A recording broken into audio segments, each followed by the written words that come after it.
যদি মুখ্যমন্ত্রী আমাদের মুখ্যমন্ত্রী হতেন তাহলে এতক্ষণে দিল্লিতে গিয়ে বসে যেতেন। আমার বাঙালি একটা ভাই বোনকে ভারতবর্ষের কোনো থেকে উৎখাত করা যাবে না। উনি করেছেন? করেননি। উনি বিজেপি আরএসএস হাতে বাঙালি জাতিকে বিক্রি করে দিয়েছেন। বাঙালি মরুক কাটুক। আসামে 19.5 লক্ষ মানুষের নাগরিকত্ব হরণ করা হয়েছিল। তার মধ্যে প্রায় 14.5 লক্ষ হিন্দু মানুষ, 3 লক্ষ মুসলিম মানুষ, আরো কিছু বিহারি, গোর্খা, ল্যাপচা এইসব ঢুকে গেছিল। কি করেছেন আজ পর্যন্ত? উনি ওয়াকাফ আইন পাস হয়েছে বলছে যে না ভয় কিছু না, আমি এখানে আছি। আপনি আছেন, কাল থাকবেন, তার কি গ্যারেন্টি? আপনি চিরজীবন বেঁচে থাকবেন? আপনি কি মরবেন না? আপনার মরার পর কি হবে? 2026-এ যদি আপনি উল্টে যান তখন কে দেখবে? এইটা কোনো আইনের চোখে এটা কোনো গ্যারেন্টি হতে পারে? আমি যতক্ষণ আছি, মানে আমি যতক্ষণ বেঁচে আছি আমাকে ভোট দিয়ে যাও, ভোট দিয়ে যাও, মানে সবসময় আপনার মাথায় শুধু ভোটই চলে, আর কিছু চলে না। এর আগে এসআইআর হয়েছে, নিশ্চয়ই এবার শোরগোল হচ্ছে, কিছু কারণ আছে। বিহারে 65 লক্ষ মানুষের ভোটার তালিকায় নাম গেছে। সুপ্রিম কোর্ট বলেছে ওই নামগুলো বলুন কেন বাদ গেল। আপনাকে তার যুক্তি দেখাতে হবে। এমনি মন চাইলো বাদ দিয়ে দিলাম, তারপরে তারা আদালতে ছুটবে কবে তার নাম ভোটের লিস্টে উঠবে। আরে সামনে তো ভোট। এই জালিয়াতি চলতে পারে না। আপনি জীবিত মানুষকে মৃত করে দেবেন, আবার কেউ 4টে করে ভোট দেবে আপনার সুবিধা মতো। আপনার খেয়াল খুশি মতো চলতে পারে না। আপনার কাছে যদি ডিজিটাল ভোটার লিস্ট চাওয়া হয়, মানে একটা সিডি দেবেন বা একটা পেন ড্রাইভে দেবেন, কম্পিউটারে ফেললেই বলে দেবে, কম্পিউটারে ফেললেই বলে দেবে। একটা নাম টাইপ করবেন, বলবেন এই নামটা কবার আছে। পরপর যদি সুদীপ্ত সেন থাকে বা মমতা বন্দ্যোপাধ্যায় 4টে থাকে, তো পরপর 4টে মমতা বন্দ্যোপাধ্যায়, 4টে সুদীপ্ত সেন চলে আসবে। যাচাই করা সম্ভব, কিন্তু আপনি 2.5 লক্ষ নাম কি করে চেক করবেন? তাহলে এরা যে প্রতারণা চুরি করছে, ভোটারের থেকে ভোট বেশি পড়ে যাচ্ছে, এরকম ইতিহাসে কখনো হয়নি। আবার গত ভোটার লিস্ট থেকে এই ভোটার লিস্টে বিশাল সংখ্যক, একটা অ্যাসেম্বলিতে 50,000 ভোটার গায়েব হয়ে যাচ্ছে। অতএব বিজেপি নিয়ন্ত্রিত এই নির্বাচন কমিশন যে ঘোটালা করছে এটা প্রতিষ্ঠিত, এবং এর বিরুদ্ধে আমরা বলছি। মমতা বন্দ্যোপাধ্যায়ের অসুবিধা কোথায়?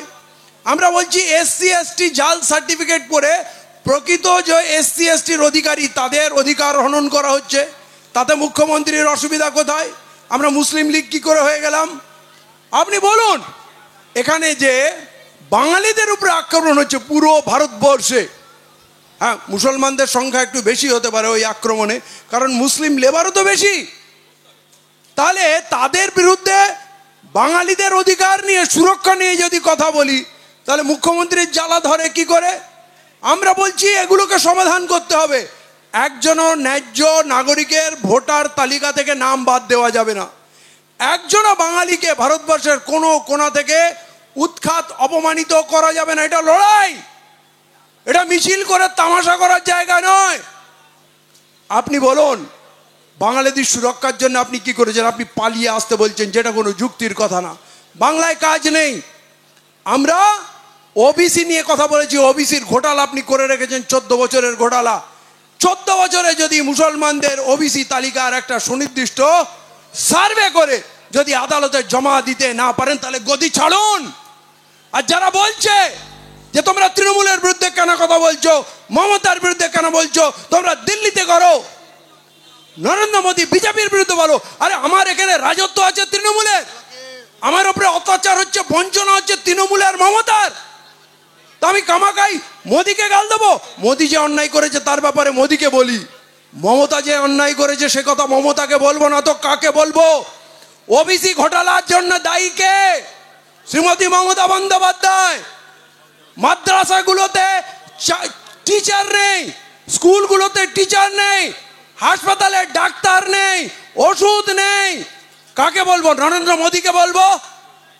কারাই সব শেখায়? 10,000 মাদ্রাসা কোথায় গেল? ওয়াকফ সম্পত্তি উদ্ধার কোথায় হলো? আপনি তো পূজা, নাচ, গান, সঙ্গীত, সাগর মেলা, দুর্গা কার্নিভাল, সান্ধ্য প্রদীপ, এখন আপনি জগন্নাথ ধাম করেছেন, এরপর দুর্গার আঙিনা করবেন। এতে আমাদের কি যায় আসে বলুন তো? আপনি ওয়াকাফ সম্পত্তির উদ্ধার না করে বলছেন আমি ইমামদের মাইনে দিচ্ছি। আপনি কোথা থেকে দিচ্ছেন? আপনার বাড়ি থেকে দিচ্ছেন? আপনি তো আগে ওয়াকাফ সম্পত্তির আয়টা ঘোষণা করুন।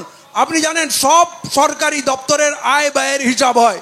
আমরা বলছি ওয়াকাফ, যেটা মাইনরিটি অ্যাফেয়ার মিনিস্ট্রির আন্ডারে আছে, যার ইনচার্জ হচ্ছে মুখ্যমন্ত্রী। এর আগে Buddhadeb Bhattacharya minority affair ministry নিজের হাতে রেখেছিলেন, আর আজকেও মুখ্যমন্ত্রী Mamata Bandyopadhyay minority affair ministry নিজের হাতে রেখেছেন। তাহলে মাইনরিটিদের দপ্তর, যার আন্ডারে ওয়াকাফ বোর্ড আছে, যেটা আল্লাহর সম্পত্তি, তার দায়িত্ব একটা মুসলিম মন্ত্রী দেওয়া যায় না? কেন মমতা বন্দ্যোপাধ্যায় নিজের হাতে রাখবেন? আমরা ওনাকে মসজিদের দায়িত্ব নিতে বলিনি, আর ওনার দায়িত্ব ওই হিন্দু দেবত্ব সম্পত্তি দেখারও দায়িত্ব না। আপনি মানুষকে চাকরি দিন, সুরক্ষা দিন। সুরক্ষার নামে যা হচ্ছে আপনি জানেন। তৃণমূলের নেতারা বাড়িতে ঢুকে 9 বছরের বাচ্চা তামান্না খাতুনের বুকে বোম মারলো। এর থেকে নৃশংস ঘটনা কিছু হতে পারে? আমরা আবু সিদ্দিকের ঘটনা দেখেছি, আমরা আনিস খানের ঘটনা দেখেছি, আমরা দুর্গাপুরের ঘটনা দেখলাম। বয়স্ক মানুষদের গলায় গড়ি দিয়ে টেনে টেনে নিয়ে যাচ্ছে আর মারছে, আর বলছে জয় শ্রীরাম বলো। এইটা বাংলা? কালকে জঙ্গিপুরে ধনঞ্জয় বলে বিজেপির একটা নেতা প্রকাশ্য সভায় বলছে হিন্দুরা সবাই অস্ত্র রাখো, আমরা হিন্দু নিধন রুখবো। হিন্দু নিধন কোথায় হচ্ছে? হিন্দু নিধন কোথায় হচ্ছে? যা তা কথা বলছে, হিন্দুদের অস্ত্র রাখতে বলছে। আমি হিন্দু ভাইদের বলছি, তোমাদের চাকরির কি হলো? তোমাদের পড়াশোনার কি হলো? তোমাদের স্কলারশিপ দেবে না, তোমাদের অস্ত্র দেবে। তোমাদের অধিকার, এই ভারতবর্ষের স্বাধীনতার, এই ভারতবর্ষের মাটিতে যে অধিকার আছে, সেখান থেকে ঘুরিয়ে দিচ্ছে মুসলমানদের সঙ্গে লড়াই করার জন্য। মুসলমানরা তোমার কোন পাকা ধানে মই দিয়েছে বলুন? এই শয়তানগুলোকে মমতা বন্দ্যোপাধ্যায় গ্রেপ্তার করবে না। অর্জুন সিং বলেছিল বিহার ঝাড়খণ্ড থেকে লোক এনে মালদা মুর্শিদাবাদকে আমি একদিনে খালি করে দেবো। মুখ্যমন্ত্রী এদেরকে অ্যারেস্ট করবে না? এদেরকে পুষে রেখেছে মুসলমানদেরকে ভয় দেখানোর জন্য। এবং আমি বলছি, ইতিহাসের সব থেকে জঘন্যতম ভয়ঙ্করতম ঘটনা ধুলিয়ানের দাঙ্গা। ধুলিয়ানের দাঙ্গা নিয়ে পশ্চিমবাংলার প্রতিটা ঘরে চর্চা করতে হবে, প্রতিটা মানুষকে হিন্দু মুসলমান নির্বিশেষে প্রতিবাদ করতে হবে। এত বর্বর নৃশংস ঘটনা ভারতবর্ষের বুকে গড়েনি। এই শ্রীমতী মমতা বন্দ্যোপাধ্যায় যে এই ঘটনা ঘটিয়েছেন, শ্রীমতী মমতা বন্দ্যোপাধ্যায় যেটা বলছেন ওয়াকফ নিয়ে কথা হবে না, এই নিয়ে কোনো কথা শুনবো না। যদি তোমরা বিষয় কথা বলো, গুলোগুলি করো, তাহলে আমার থেকে বড় শত্রু কেউ হবে না। আমি বলছি, উনি প্রমাণ করেছেন উনি আমাদের সব থেকে বড় শত্রু।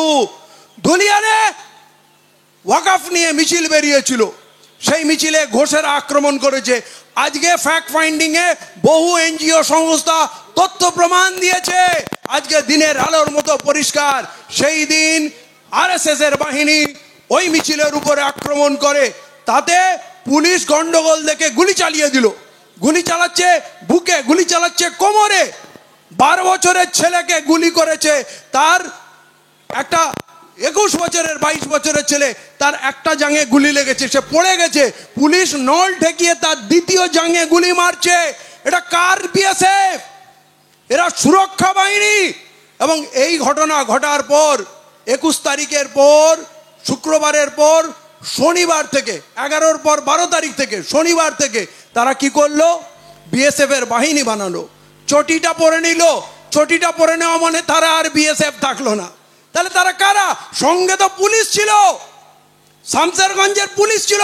তাহলে পুলিশের সামনে দাঁড়িয়ে তারা রাতের পর রাত বাড়ি ধ্বংস করেছে, লুট করেছে, মারধর করেছে এবং আগুন লাগিয়েছে। এটা সরকারি ফোর্সের চরিত্র? এই ঘটনা পশ্চিমবাংলার মানুষকে জানতে হবে কি নৃশংসতম ঘটনা। শুধু তারা ওয়াকফের আওয়াজ তুলেছিল, একদিকে আরএসএস, সঙ্গে বিএসএফ, তার সঙ্গে মুখ্যমন্ত্রীর পুলিশ, এই তিনজন মিলে মুসলমানদের সোজা করার জন্য ওখানে রাতের পর রাত বাড়ি থেকে নিরপরাধ লোকদের তুলেছে, যারা ওয়াকফ মুভমেন্ট কি জানে না, যারা কোনোদিন কোনো মিছিলে হাঁটেনি। আরে কাউকে ধরুন, অপরাধ যদি ইট ছোড়ে, অপরাধ যদি লাঠি নিয়ে কারো মাথায় মারে, যদি পুলিশের গাড়ি পোড়ায়, যদি গুলি চালায়, কোনো রকম নোংরা স্লোগান দেয়, আপনি প্রমাণ সহ তাদের ধরুন, কঠিনতম শাস্তি দিন।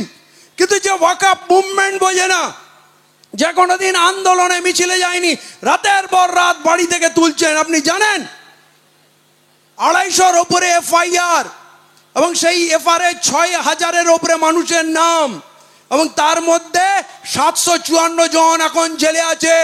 আমি মুখ্যমন্ত্রীকে বলছি অবিলম্বে এই ৭৫৪ জনকে ছাড়তে হবে। এটা একটা লড়াই, এটা একটা মুভমেন্ট, এটা একটা সংগ্রাম।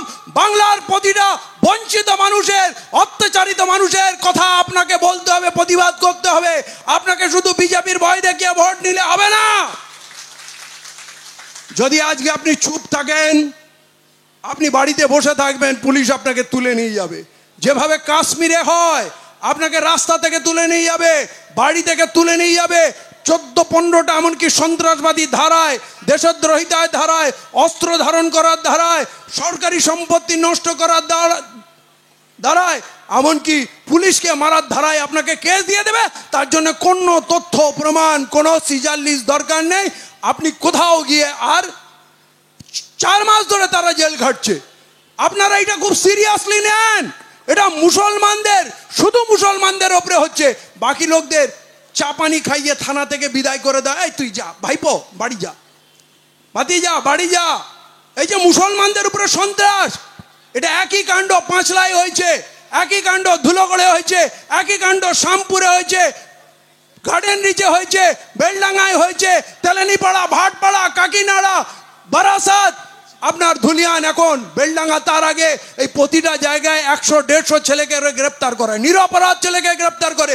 কেন করায়? প্রতিটা মা বলবে যে বাবা ঘরে চলে আয়, বাইরে থাকিস না, কোনো কথা বলবি না, কোনো সংগঠন করবি না, কোনো প্রতিবাদ করবি না। এই আতঙ্কে একটা জাতিকে মুমূর্ষ পঙ্গু জাতিতে পরিণত করার এটা প্রসেস চলছে।